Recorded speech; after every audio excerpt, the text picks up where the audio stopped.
acabei de postar lá no feed do Instagram um assunto bem importante, que é a diversificação. Na literatura econômica, a gente fala que o único almoço grátis que existe é a diversificação, né? O que significa isso? Através da diversificação, você consegue ter maior probabilidade de atingir seus resultados satisfatórios, né? Os seus objetivos. Por qual motivo, né?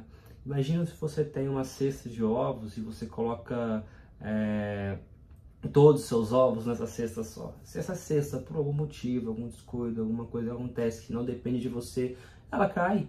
Você perdeu todos os seus ovos, né? Agora, se você coloca um ovo em cada cesta, se uma dessas cair, você continua ainda tendo os outros ovos. Então, a gente chama que a diversificação, essa estratégia, que pode parecer no primeiro olho, né? Assim, olhar, uma estratégia boba, sem muita utilidade, é extremamente importante em planejamento financeiro. E como é que a gente consegue fazer ela, né?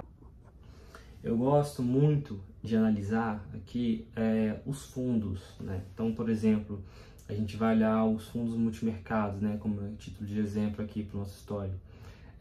O fundo multimercado, ele opera somente Brasil, opera América Latina, países desenvolvidos, subdesenvolvidos, países emergentes. Que tipo de estratégia também esse fundo opera? É curva de juros? É câmbio? Commodity? É bolsa? Né? É crédito? O que é?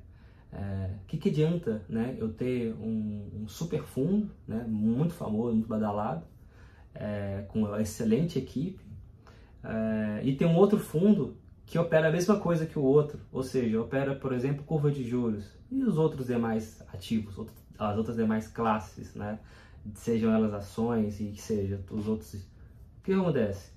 Se eventualmente os dois estiverem errados nas posições, você vai sentir uma redução do patrimônio da sua carteira, obviamente, né? Agora, se você tem um que opera muito bem, por exemplo, moeda, e você tem outro que opera muito bem juros, curva de juros, ou ações, né? Você consegue ter um leque maior de possibilidades e com isso você consegue permitir que a sua carteira ande melhor. Por qual motivo? Os investimentos, no modo geral, eles não são uma linha reta, crescente ou exponencial, como muitos na internet costumam divulgar. É extremamente difícil você ter um resultado constante, principalmente no curto prazo. Agora, o que vai ajudar é essa diversificação, que é o que, né, no início ali eu falei de almoço grátis. Porque com a diversificação, se uma classe de ativo não estiver indo muito bem, provavelmente uma outra estará indo melhor.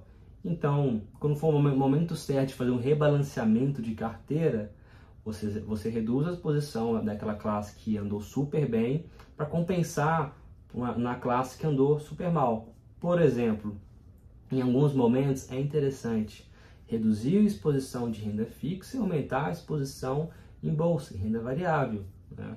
Por quê? Existe uma correlação negativa, ou seja, quando a taxa de juros sobe, teoricamente a bolsa ela desce, ela cai, né? Porque as empresas pagam mais juros, o fluxo de caixa fica mais deprimido, né?